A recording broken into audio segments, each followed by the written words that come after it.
This series is made possible by the generous donation of Stifel Financial and viewers like you. Thank you.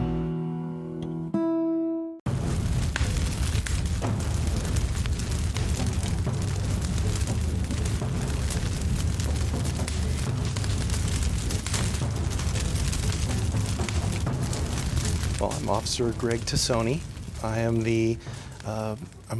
I wear a lot of hats, but I work as the Regional Public Information Officer, mainly filling in for some of the other personnel in the area at this point. I also do some work with our school safety initiatives in the area.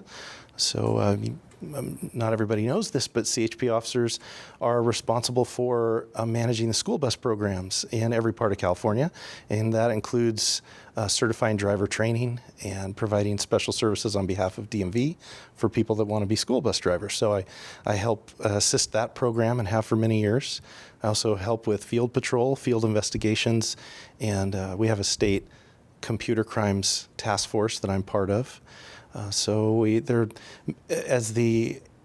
California, the highway patrol is the state police role. And so because of that, we fill in multiple types of jobs as needed around the state.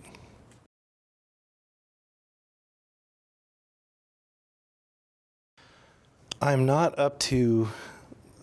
current on the specifics of the plan that is in place, but we have done that in the past. We work very closely with several of the regional school bus carriers. As the Highway Patrol, we work with all of them, but especially the larger ones, such as Durham Transportation, works closely with us on all kinds of public services and with the county and with the cities. So you may have noticed that when we have large events where the traffic volume is large, things like the Nevada County Fair or major events that are taking place around the community, say at Nevada Union High School or things like that. It's not uncommon to have buses that are providing contract service from, say, Durham Transportation or maybe other carriers that just to help with ease traffic flow. So, for example, they'll carry people back and forth from the Rood Center in and out of downtown Nevada City or over at the high school or maybe the fairgrounds. And that's all done as a public effort to mitigate traffic.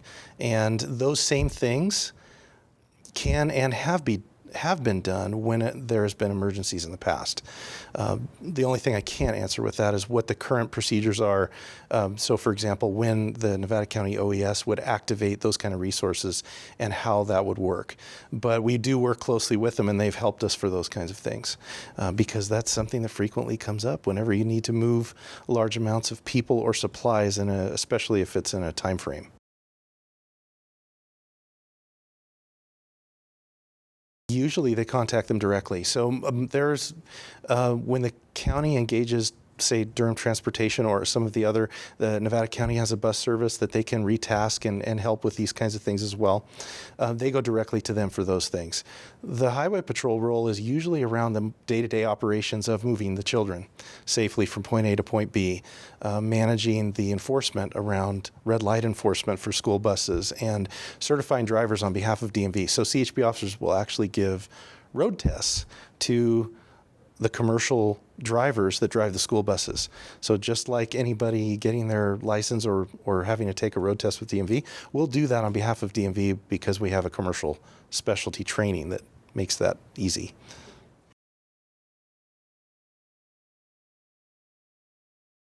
So the most recent mass evacuation I was directly involved in was the Camp Fire. So we had a team of officers that were working on a training assignment in the local region that day, and I was one of those officers, and we were notified that there was a growing fire that was ultimately named the Camp Fire, and we were ordered we always keep gear on hand. That's just part of our policy and the way we manage emergencies for the Highway Patrol, which we can talk more about. But we had our gear on hand, and we were given the order to load up our gear, get into the patrol vehicles in the fashion that we do. We 2 to 4 officers per patrol vehicle, and in this case, it was such an imminent danger that we were ordered to go lights and sirens from here in a convoy of patrol vehicles directly to the fire. So sometimes when there's a large incident like that, there will be a staging area that you'll go to first.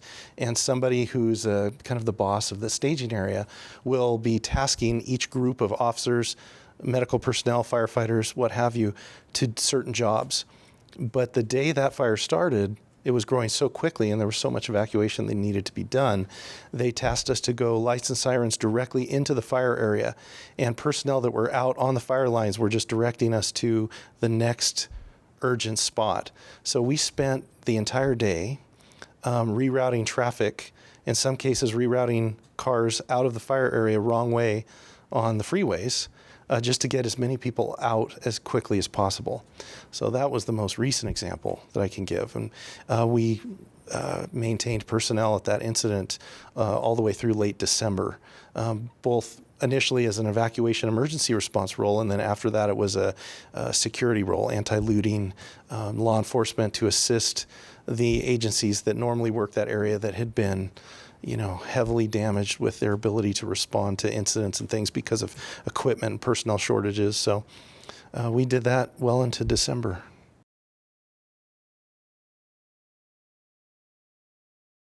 Well, let me back up just a minute. So before the Highway Patrol, I was a firefighter EMT for many years.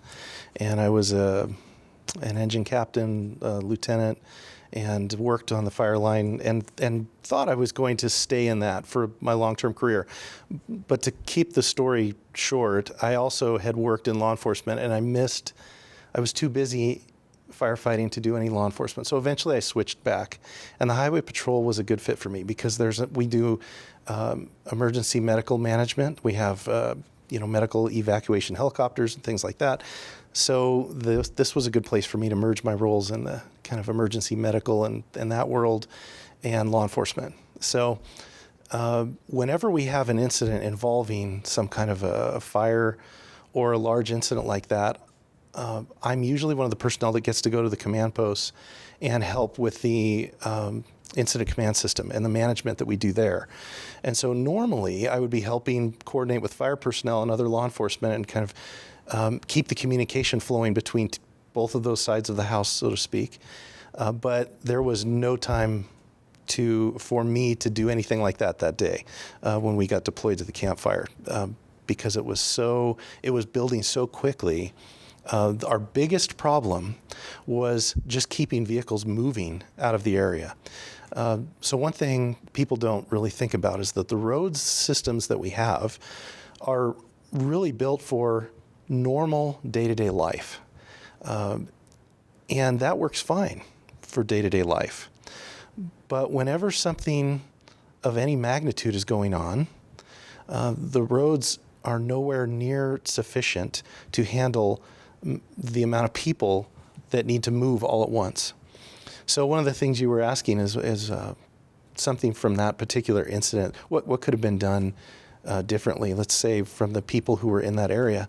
And this is something I want to hit on because it comes up every time there is a major incident, especially a fire, is that not everyone wants to leave. And that's understandable. And then when they realize they have to leave, it's usually not nearly soon enough. And oftentimes when they realize that they need to leave, they're not ready to leave yet either. So we saw this tragically many times that day, where people really were not taking seriously how big the fire was getting, how quickly it was growing. And there were a number of people who, because of that, didn't leave soon enough. And so that made the problem worse. Instead of people leaving in a more manageable flow of traffic, once it became urgently apparent that everyone had to leave immediately, the roads were so impacted that it was hard to move traffic. And at that point, the fire was so close, the visibility on the roads, especially as you got near the fire, was less than 50 feet in many cases. So we had the Skyway, which was severely impacted all the way down into Chico, coming out of Paradise that direction. And then We're also trying to manage traffic out of the southeast portion of Paradise, up and down Highway 70 and the freeway connectors down at the north of Orville. And so what we started doing is we're just closing off the directions of the freeways and roadways that went into Paradise to anybody except for emergency personnel. And then what we were doing in some cases was opening up that direction for all the people who were coming down out of Paradise, just so that we could keep things moving as much as possible. Now, that helped some, but it's hard because you're still trying to get fire personnel and emergency personnel and ambulances and buses to evacuate people into that area. So it's hard to completely turn that direction of traffic the other direction, because how do you get people in still? So you do the best you can. You know, we would rotate around with which roads were open for which direction. Sometimes we would have the fire and evacuation personnel stay, you know, in one lane while all the rest of the traffic was coming down in another lane. We just did the best we could. So the biggest thing people can do whenever there's a situation like that, first and foremost, is don't take it for granted. And in not taking it for granted, be ready to leave if you have to. We always understand that people don't want to leave. No, you know, for all kinds of reasons. It could be for animals. It could be because of your personal possessions and you know, in some cases, people didn't have good transportation. So one person in the neighborhood was trying to drive around and collect people and get them to come out. Well, that makes it harder because not everybody's ready at the same time. So not taking it for granted and being ready to go is the first thing that anybody could do. And if possible, leave before it's urgent. Sometimes it's moving so fast you can't do that. I understand that. But if it's possible, you know, if this keeps going like this could be bad. So, you know, I'm just going to go spend the next few hours in Chico. There were some people that did that, and that helped. But if more people had done that, those critical moments where the roads were just almost impassable would have been less of a problem. So that's my first answer always is, I know it's hard. Be ready to leave, and leave sooner rather than later. You can always come back if it turns out, oh, you know what? It went the other direction. The fire department got it out fairly quickly. You can always just come back. But it's hard to describe to people the pandemonium that's happening when everyone's trying to leave at once and you can't see more than 50 feet in front of you. And when you can't see, all you see is vehicles that are sideways. They've already had collisions. Maybe they're on fire already. It's not like driving down the road on any normal day. So...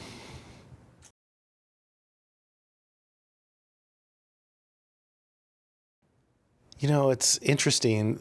There are so many parallels between what I consider parallels between our region here and the Paradise region. And I think partly because of that, there are quite a few family and friend connections between this area and that area. We have officers that on our department that have their family lives in the area where the campfire was burning, so that made it that much more personal to us. So that being said, it's hard to draw a direct comparison, but there are definitely similarities, strong similarities. The kinds of terrain that we have in much of our area and the kinds of timber and fuel loads that we have in this area are very similar to Paradise and the surrounding communities, Sterling City, things like that. There are limits to the roadways and the design of the roadways. There are the number of roadways that you can use to get people in and out are similarly limited in some parts of the county. In some ways, we have our community, most of our region has more roadways to get in and out of places for certain places. However, they're not very big.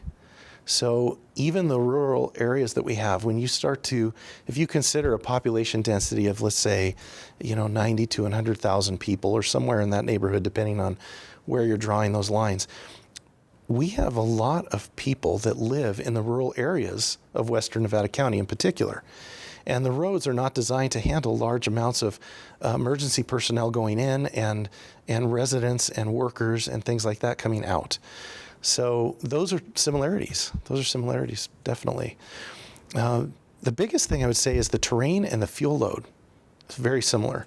The kinds of timber, the kind of trees that we have, the brush, what we call ladder fuels. So, the small fuels, grasses and bushes and shrubs that are that get bigger and bigger the farther we go. So, manzanita, is bigger than maybe the shrubs, and then the manzanita can grow 15, 20 feet high, and now you're up into the branches of the trees, and next thing you know, your oak trees, your cedar trees, your pine trees are burning and torching out as well. So that was very common in the Paradise Fire, and it's very common in the fires that we have here. So definitely some similarities. Some of the areas of Western Nevada County are fairly impacted with the roadways compared to the population density that lives in that area. Alta Sierra is one that we bring up on a regular basis,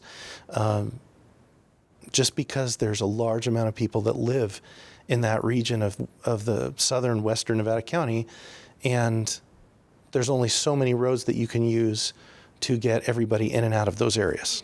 So that would be another similarity to what we've been talking about.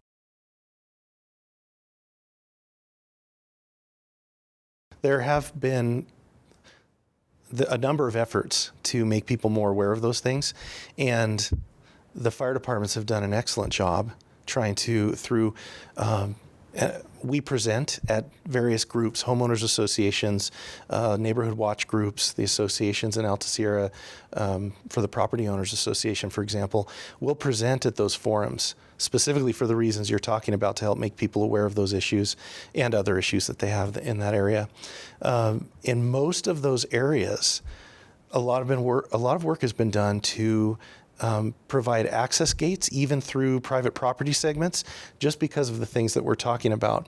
And the fire department has done a great job working with the county and the cities where it's applicable to get fire access gates installed and plans in place, so that if something big like that happens, the residents in the area have access to open gates and actually go out more directions than they would otherwise be able to do, specifically because of what we're talking about. So that I've seen those efforts to educate people and to provide for those escape routes. There's seen them happening for at least 25, maybe 30 years that I've been involved with it. And during that time, I've seen it there's been some periods where it's been very strong, and then some periods where it's not as strong for a while. The gates are still there, but maybe we haven't been as good at reminding people about how those procedures work and what to do. And then the last several years, I've noticed a strong uptick in the amount of public forums that have been happening, the outreach that's been going on to make sure people are aware of those things. And we've had a few. It's a common trend that the interest in these things goes up whenever there's a fire incident. So when the fire happened in the dog bar area several years ago, that was another moment where a lot of interest peaked, especially for the residents in southern Nevada County. And so the amount of forums and public awareness efforts, campaigns, went up during that time as well.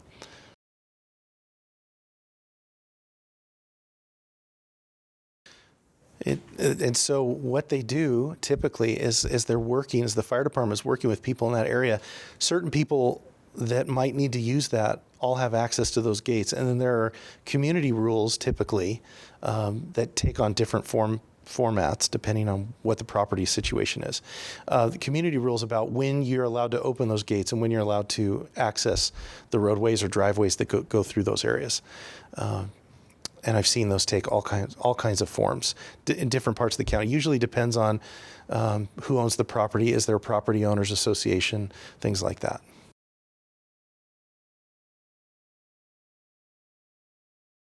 I think it helps for everyone in the community to be plugged in to the right places so that information can flow.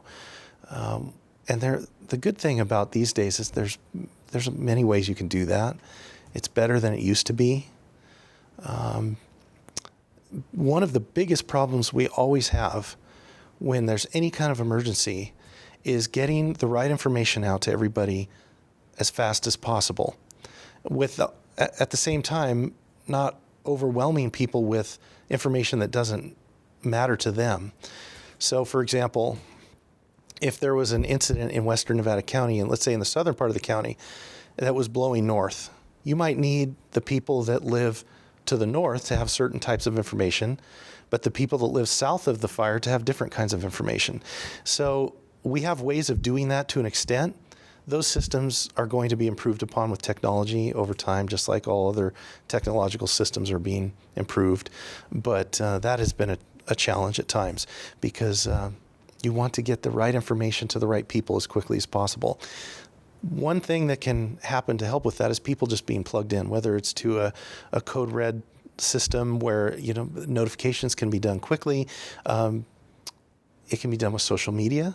All of our emergency services agencies have a presence on social media on many different platforms, so that whichever platform people are on, they can get some information. So one of the things we'll do during an incident is, instead of just all we try to coordinate the information that we're putting out. So, for example, if the Office of Emergency Services was putting out the critical information, instead of us reposting it on our Instagram feed or our Facebook feed in a way where information is being duplicated, we will link in one way or another directly to their feed, so that people know where they can get the most up-to-date information. So getting plugged in is a big help. There are people that don't use things like social media. So one of the good things they could do is register their home phone numbers, or whatever kind of phone that they have, into the emergency alert system, like Code Red.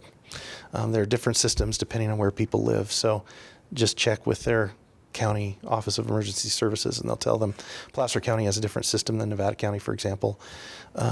So registering with the system where you live is really important, especially if you're not using other information services that would get you the information some other way. So that's my first bit of advice there, because getting the information out is critical. Do I need to leave? Well, maybe, but not yet. Okay, so I should be getting ready to leave. Understanding those things as quickly as possible is really important. So that's the first thing. The second thing is just participating in your community in what ways you can. It changes depending on where you live. This changes. But at the very least, get in touch with your fire departments that are in that area and understand things like, when a fire happens or when an incident happens, what's the best way for me to get out? What access gates are there? What are the numbers of the people that I need to get in touch with to be able to coordinate access through those gates, just in case? What tends to happen when there's an emergency is the phone systems start becoming stressed. People are very busy because they're already on the phone with friends and family and other things. Coordination at the last minute gets difficult. So if you can do some of that coordination up front, it helps smooth things out when the day something happens. So if I had to pick just a few things, those would be it.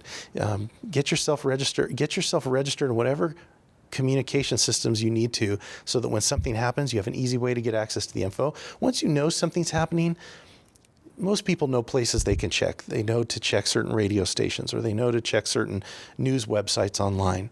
But you don't always know for a little while that something is going on. And you don't want your alert that there's a problem being the air tankers flying over your house, dropping down the street on a fire that you didn't realize was happening. So the earlier you can get notified of things, the better for everybody. Because then you can start those things like, I need to get ready to leave, or maybe I need to leave right now. And then there's less people on the road all at the same time, like we've been talking about.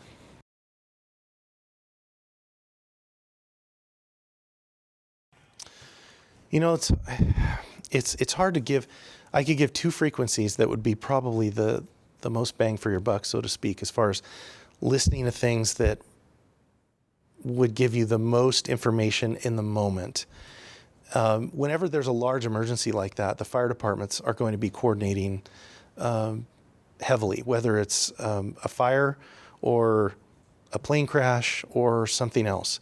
So for the type of question you're asking, in our region, there are two frequencies that I recommend people listening to. And I don't think they'll mind, me telling that, these are the frequencies.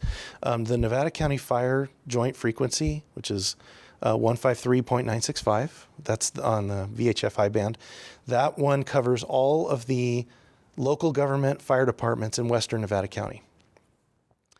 Along with that, especially during the summer, it's not uncommon for the fire departments that are working on those large incidents to be switching over to the regional CAL FIRE frequency, which sometimes on some of your scanner lists will be listed as NEU West. And that's 151.325. It's used for dispatch, especially during fire season. And you have to listen because what they'll do is if there are already a number of incidents going on one channel, they may switch people to the other channel. So you have to pay attention sometimes. You'll be hearing a lot of activity and then you won't. It's probably because they all had to move to a different channel. But those are the two channels they use for the regional dispatching in this area. So it's usually a great way to at least hear the initial incident coming out. You'll know that, hey, they're dispatching a fire on You Bet Road or on Dog Bar Road like we had several years ago, or on Rough and Ready, which was before that.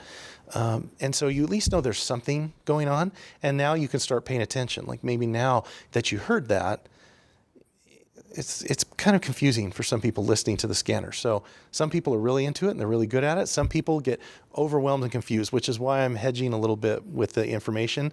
But at least if you're listening for the dispatches, you'll hear how many units are being dispatched to it. That can be a good indicator of how big CAL FIRE expects this thing to be on an initial dispatch. And then that might give you a clue like, now I'm going to start paying close attention to this other website that's going to update me on fire activity or something else. So it can be a good early warning system. And for your friend, that you were talking about, it was a good way to know that things were developing very big, very quickly.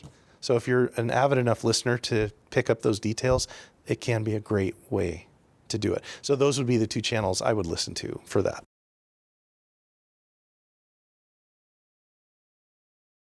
Yeah, definitely being involved in the county-wide emergency registry is good for those situations, because as soon as it becomes clear that we're going to need to do evacuations and there's a fire moving a certain direction, that entire area that's in advance of the fire will get a notification as fast as the system can put it out.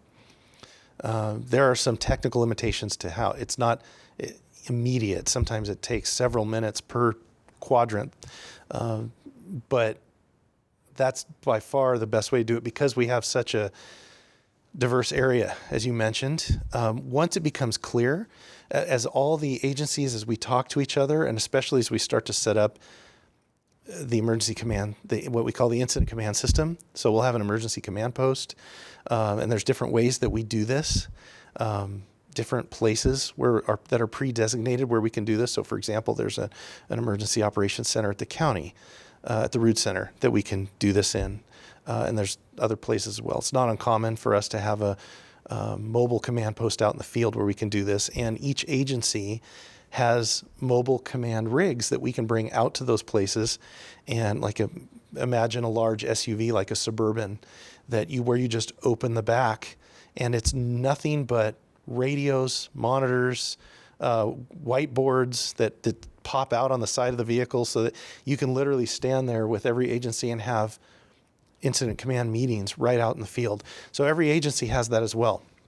But once we're setting that up and we're all talking to each other, as we're getting beyond those first crucial minutes where we're starting to get our feet under us and realize what do we have and what do we need to do next, the next thing we're going to do is we're going to start implementing that system. And usually what that means is the OES and the Sheriff's Department will start setting up the evacuation procedures, and the notifications will go out, and sheriff's deputies will start, or possibly city police, depending on where it is, will start going literally door to door or through every area on their loudspeakers, giving the evacuation notices or the ready notices, depending on what it is. And then other agencies, as we have personnel freed up, will help them with that. Oftentimes when that's going on, for our role in the highway patrol, we'll be helping everybody get out like we were doing at the campfire by manning strategic locations of the evacuation routes and making sure that traffic's only going out and no one's going in except for emergency personnel and things like that.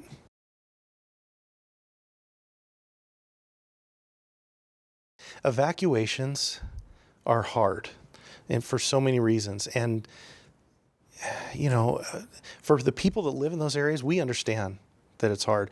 In many cases, I personally haven't had lost my home, for example, but we've had several officers, like I was talking about before, that lost their homes as part of these things as well. So, I mean, we have firsthand, experience with what it feels like to have to leave everything or most everything when you have to leave like that. So, people are, there are definitely people that are of the mindset that, nobody cares for my property like I do.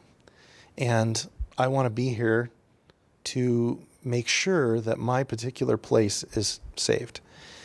And every time we have an incident where there's a large fire, there are people that are refusing to leave and trying to stay behind. And we totally understand that. And there's different ways that's dealt with depending on what's going on. There have been times where it's been helpful for people to do that. There have also been times where it's been a totally unhelpful and a catastrophe. So we deal with it the best that we can when that comes up. Sometimes people don't want to leave because they just want to stay there and protect their property. Most of the time it's because they're afraid of what the fire is going to do, and if they can stay there with the hoses going, maybe that will help. One thing I'll just stop and take a little side trail on that note is preparing your property before something like this happens almost always makes the difference between whether there's something you can actually do and whether you're not going to be able to do very much, especially if all you're dealing with are some, garden hoses and a well pump or an irrigation pump in the canal next door. Those can be useful, but if you have not cleared your brush, if you've not limbed up your trees, if you don't have good clearance away from the structure, you won't have enough water to make a big impact on what's coming in almost every case. So the best case scenario for things like that is the clearance is good, the fire can't get too close, and now what you're dealing with is burning embers falling onto the roof and things like that. Those could be put out with a fairly small amount of water. And that's the situation you want to find yourself in if you're going to be in that kind of a situation. So the preparation before something happens in that way is critical. At one point in my career, I was a vegetation inspector for the state for CAL FIRE when it was still CDF. And some of the properties that I inspected, it was scary how neglected they are. And those particular properties I'm thinking of, there'd be almost nothing we could do if there was a fire coming through that property. There'd be 15, 20-foot tall brush right up next to the house with timber all around it. In a few cases, I was going onto numbered addresses and I couldn't even tell for sure that there was a house until I got all the way up the road to a certain place, and then I could see part of the roof peeking out from around the trees. So, we have, in some of those cases I'm referring to, we had to issue citations and say, you're not complying with the rules for maintaining vegetation around your structures. But my main point is that people really need to take that seriously, not just from a law enforcement point of view, but going back to my firefighter roots. That makes such a huge difference, not only if you're trying to protect your property, but for the fire crews to come in and really make a difference there. And I can't tell you how many times I saw that on the campfire. There were properties where they had good clearance and all the proper management done, and almost no fire impingement had happened to their house or their property.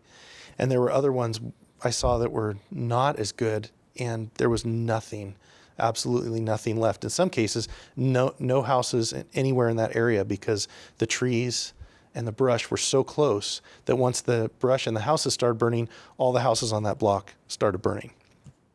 And we were providing security on those neighborhoods. for weeks after the fire happened. So, and we were, doing work neighborhood by neighborhood by neighborhood.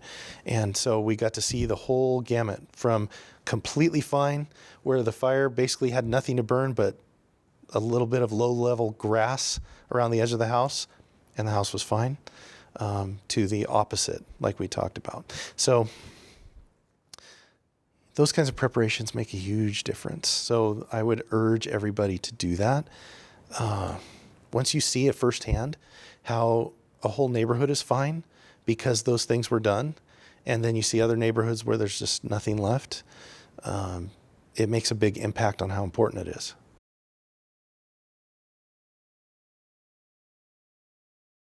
The issue of people getting back to their residences is difficult in a whole number of ways. So let's start at the beginning of an incident.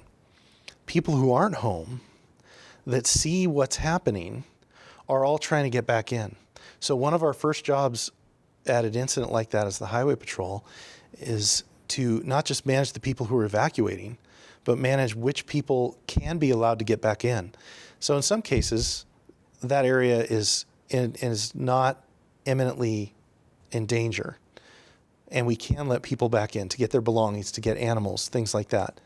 There are other times where it's already too late, and it's hard to explain that to people in the middle of an emergency when they're trying to get back into their area and we're telling them, you can't get in there, it's too late. So that's not easy. That's not an easy thing, and we understand how it feels to be in their position for various reasons, like we talked about. But that's hard. So at the beginning of an incident, that's very common. And the emotions are high for the people trying to get back in. They may have loved ones. They don't know where they are. 9 times out of 10, the loved ones are long gone. They've already left. But sometimes they don't know that, and communication is poor. So we're trying to figure out how to get officers into that place to make sure that people aren't stuck inside or trapped. Oftentimes, people are worried about animals. And so we'll facilitate animal evacuation crews going in, even though that maybe other people aren't allowed in. We'll let people who are registered with the evacuation groups go in and remove animals. And so all of this changes depending on what type of incident and how big and time and things like that. So now let's fast forward to an incident that's been going for a while. And we may have long-standing road closures in place. This was common at the campfire. We had certain areas that had been badly burned, and we set up road closures at the perimeter of all of those areas. And literally every single person that needed to come into that area, we had to stop at the road closure and talk to us and show us some kind of documentation that said they have a right to be into that area they're trying to get into. And it's surprisingly common for people to have nothing with them that shows that they're allowed to get into that area. So for example, maybe they haven't updated their address on their license in a while.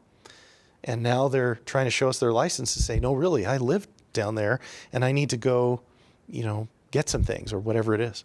And we can't even let them in because we have no way of authorizing them and proving that they're not just going in to loot and steal. We've also had other issues, sadly enough, where people that lived in that area were using their credentials to get through the checkpoint. And later we found out that they were looting in the area and we arrested them for looting their neighbors' properties. So the problems run the gamut. So whenever we have that situation, we have stationary units that are blocking the roadways and acting as a checkpoint for everyone going out, or usually it's people coming into an area that we're blocking. And then we have roving units where they are doing nothing but driving through all those closed areas looking for anything suspicious. And if they see people accessing a place and pulling equipment out or something like that, they'll stop them, find out who they are, and re-verify. And sometimes they'll call the other officers at the checkpoint and say, hey, did you let in this vehicle? Where are they supposed to be going? Oh, well, they're supposed to be going to this street. Well, why am I seeing them on this street at some other house? So that comes up quite a bit. We had an average of maybe one incident like that per night sometimes at the campfire. It wasn't common to have, it was common to have people just trying to get in. We had many of those every night in every sector, but thankfully less common where they were trying to use their credentials to get in and steal things. But every week we were arresting people for that. So it's normal for people to be frustrated and worried about that happening. But I wanted to talk a little bit about what we do to try and mitigate those issues when there is a big event. That's something that's usually going on after the emergency is stabilized somewhat, or we're at least working in a stable part of the emergency. Obviously when the fire is first happening, that looks very different. We're generally not letting anybody in if it's a really bad spot, and just trying to manage people's expectations. If they're trying to get in, we're trying to explain to them why, and trying to reassure them. So if they tell us we think someone may be trapped in this area, then we will dispatch officers there. We won't let them in perhaps, but we'll dispatch officers to go in there and make sure it's okay, and we'll send them back to a staging area, and then we'll contact them back and let them know, hey, we checked this property, there was nobody there. And in all the recent examples I can think of, that was the common thread was those people were actually long gone, and there was just a communication lapse. So that gets back to what we were talking about with the communication. If you have that stuff worked out ahead of time, let me give you an example with my own family. We already have an evacuation procedure as a family, so that if there's a problem, and it doesn't matter what kind of an emergency it is, we already know that this is what we're going to do, this is where we're going to go, and this is how we're going to talk to each other. Those things have already been worked out in advance. We even have a few basic things in different parts of our home. So you're going to be the one to take these things. I'm going to be the one to take these things. And so it could be as simple as if I go back to the house during an emergency and I see that that pile of things is gone, I know that my family has already been there, taken those things, and gone to the next step in whatever the plan is. And that's different from family to family. So if you had, in Western Nevada County, it might be that, well, we have family that live down in Roseville. So when we evacuate, we're going to go to Roseville, for example, or something like that. Just have a plan, because the phones may not work and batteries might be dead. And, you may not have grabbed your phone in the chaos of trying to leave quickly. All of these things are things that we just had at the campfire. So if you have a plan, and you know that there were some people that had a plan like this, and they would ask us questions like, look and see if this trailer is still there, or something like that. And if we saw that trailer was gone, they knew immediately, okay, that means they've already implemented the plan where they got the 2 horses and they grabbed this other gear and they've already gone to the fairgrounds or whatever their plan was. So we saw that. We did see that quite a few times. And that was good to see. Yeah, it's great, because personally we worry. We don't want anybody to be in there. And if we can find someone, we will. And it's risky. We'll be risking ourselves to try and go in there and get people out. So the more people know and communicate well to know, you know what? If you see that trailer's gone, they're not there. Or if this car's in the driveway, they're probably inside. Those kinds of things are great pre-planning things that people can tell us when there's an emergency, so that we can deal with that. And if we see that car's gone, we're not going to spend time breaking into the house and searching for a potentially disabled mother or something that we want to make sure gets out. So again, that pre-planning is really helpful.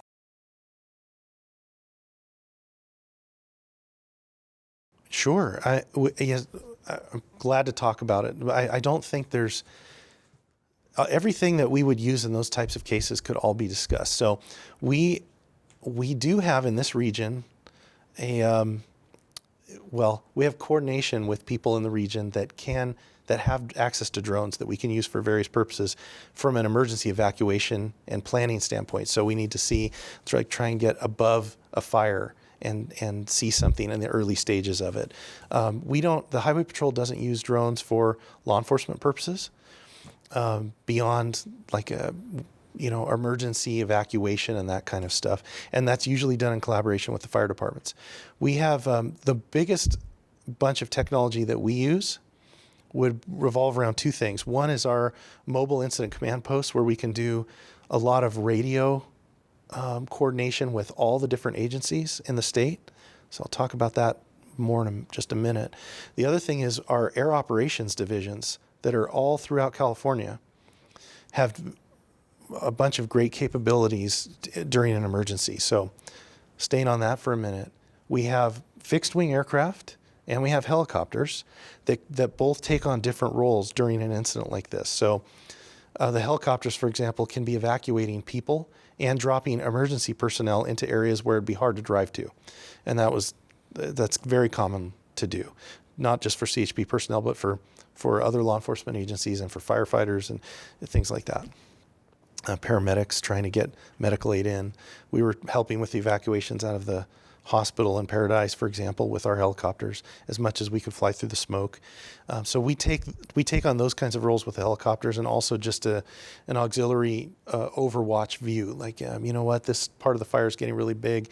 Make sure the fire department knows about it because they only have their initial aircraft here, as opposed to later in the fire where they may have 15 air tankers and 3 spotters and 2 helicopters. In the beginning, they may only have 1 air tanker or an air tanker and a spotter plane.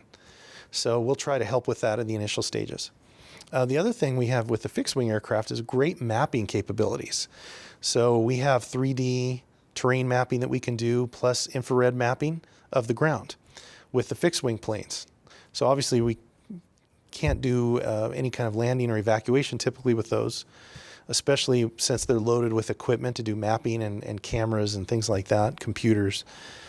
But they can be great for giving us more information about the fire from an overhead view. And it actually doesn't just apply to fires. It was the same thing when we had the Oroville Dam having issues. You know, we're able to get our fixed wing aircraft up over the top and take very close-up camera shots of the damage to the dam and to other things on the ground, even from an altitude of, let's say, greater than 5,000 feet, just to keep it simple. So that has been a huge help for us during emergencies as well. And then we collaborate through those incident command posts. Let's go back to the mobile command units that I was talking about. All CHP vehicles, as of several years ago, have a consolidated patrol vehicle environment built into them. That's what we call it, which takes multiple computers and an array of radios and links them all together.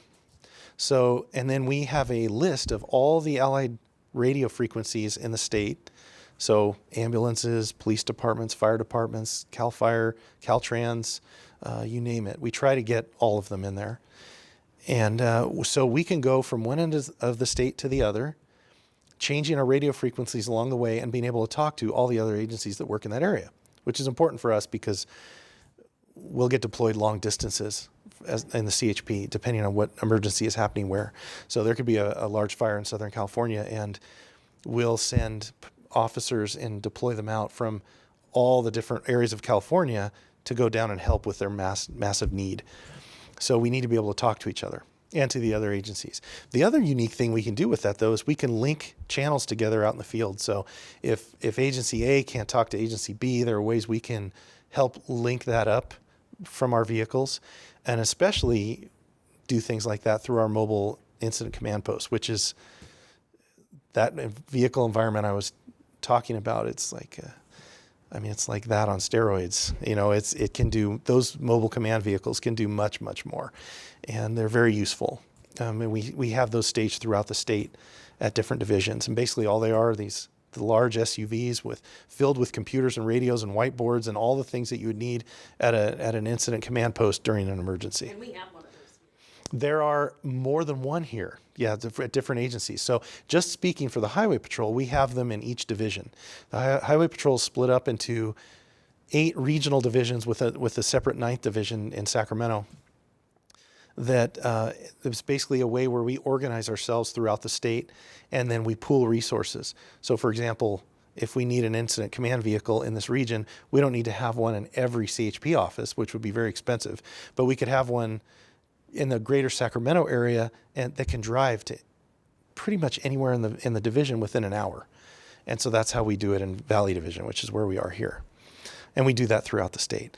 But there are also mobile command posts that can be used at the county level. So for example, the Sheriff's Department has one, and then the fire services in the area work with OES to move mobile command posts around as well. So depending on what type of incident it is, we may or may not have one there for each agency. It just depends. And each agency's command post works a little differently. So speaking for the Highway Patrol, we one of our goals is to be able to merge and speak to all the different agencies, whatever part of the state we're in, which is good for any mobile command post. And they try to do that for example, the Sheriff's Department manages a mobile command post that has an array of radios in it. And I'll let them talk in more detail about that. But they have that same goal as well. But they're not necessarily trying to program their radios to work in Southern California. That's something that we have to do at the state level, so ours are a little different.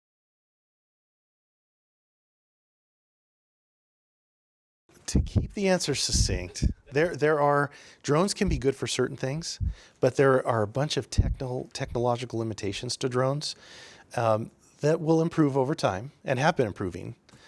And then there are also some legal hurdles, so being able to task an automated drone to go long distances is something you have to be very careful with. The FAA takes a particular view of who should be allowed to do that. But there definitely are good things that you could do like you're talking about. It's definitely something you could do good things with, but right now, because of all the limitations and the nature of those kinds of emergencies, that usually isn't something that we can make good use of early on. It's something that comes up later. Yeah. And it's because of so many things. It could be power lines that are blowing around, limbs and trees that are blowing around because of the wind and the fire. Large amounts of smoke really interfere with that kind of stuff. So usually what ends up happening is when things have gotten a little more stable, we can use tools like that to survey damage in areas that would take us a long time to try and walk through. And they can be really useful for things like that. But initially, when everything is so much chaos, it's usually difficult to make good use of them unless you're trying to do something very specific.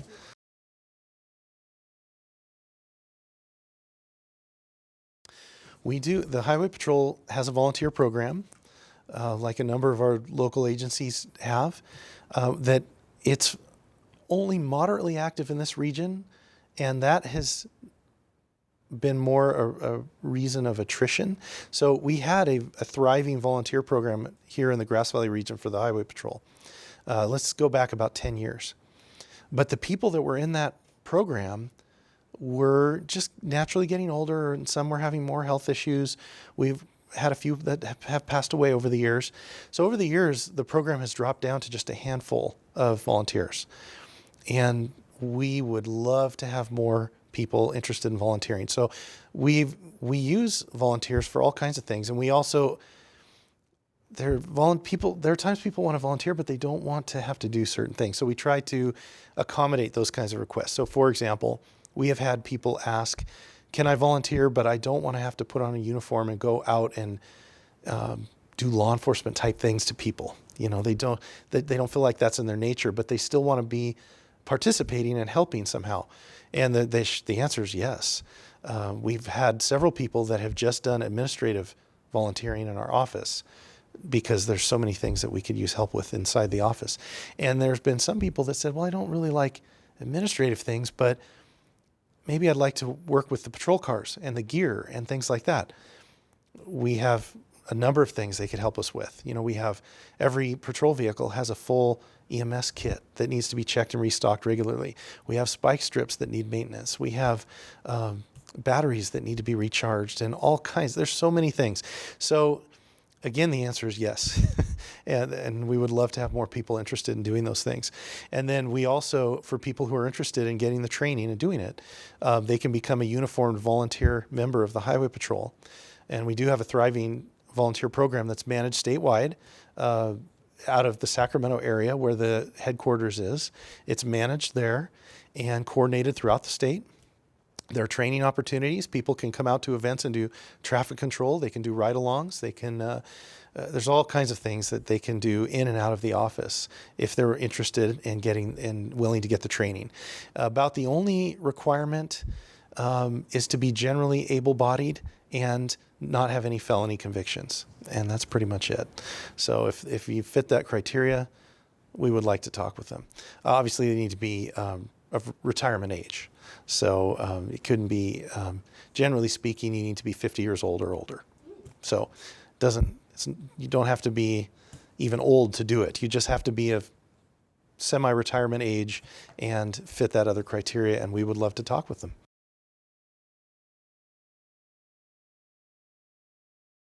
We have an Explorer program that manages the young people that are interested in the department. And that program is all geared towards community service on the one hand and training to become an officer, often with the CHP, but with any law enforcement agency.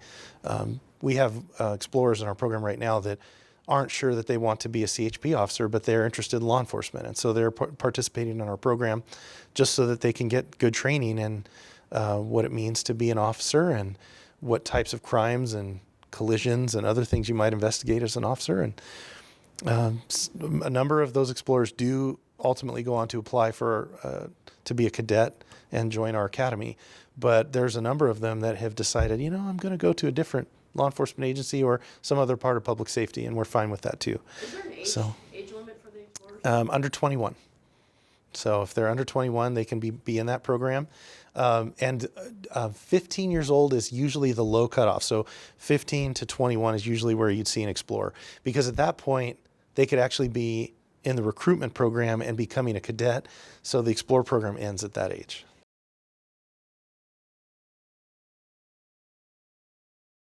Not as in a volunteer capacity.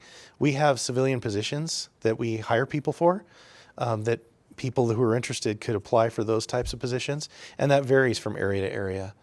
So for example, we have dispatchers, obviously, and the Highway Patrol is unique in that a dispatch center will be located in one area that dispatches for maybe a very large area, but that's not always the case. So in our area, it is Sacramento dispatches for this entire region. Chico is another regional dispatch area, and they dispatch for all the areas surrounding Chico, including Paradise, and obviously they were very busy during the campfire. There have been other dispatch centers like Truckee who are just dispatching for that one area, but the Truckee Dispatch Center closed recently, and now Chico's dispatching for that whole area, and those dispatchers transitioned over. So that's one thing that's a little bit different between our agency and some of the other ones.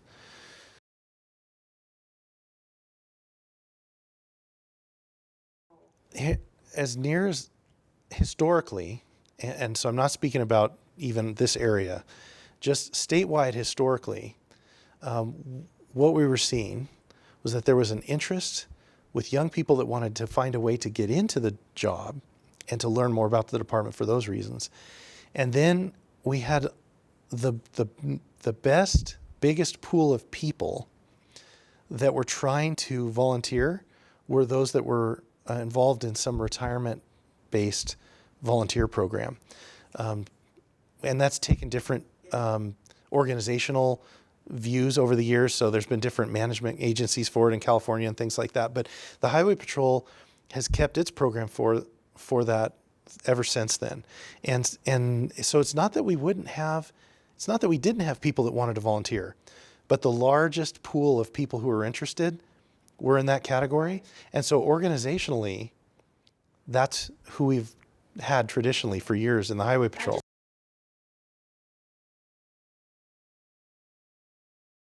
It's good for us to cover the volunteer needs, because some volunteer programs won't take you until you're quite a bit older, but I've always thought that ours being 50 years old was a good threshold in that respect.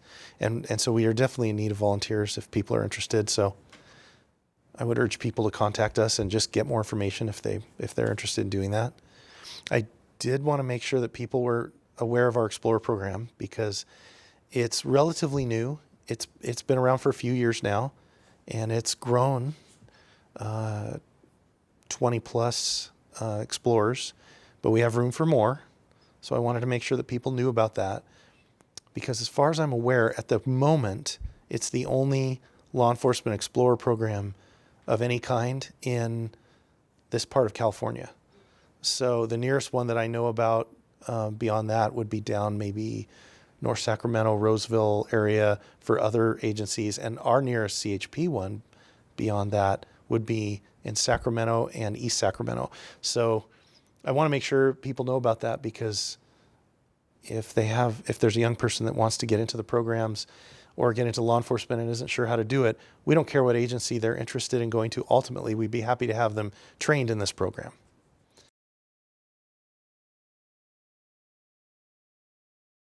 It's run out of our CHP Grass Valley office, so it's right here. And we have meetings on the weekends to accommodate school schedules that, so generally speaking, right now we're doing the meetings on Sunday afternoons. That seems to be the best time for everybody currently that's in the program. And then we'll do special outings and other things at other times. So our explorers get to take part in special statewide trainings, some of which are held at our CHP Academy in West Sacramento. So one of the neat things about this area is, you mentioned earlier how there's a lot of good resources here.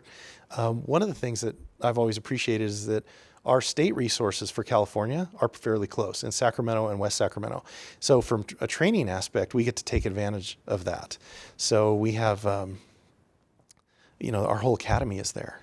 So the explorers get exposed to things like tactical driving and our obstacle courses and all these things that you wouldn't have normally out at an area office, but they can take part in that.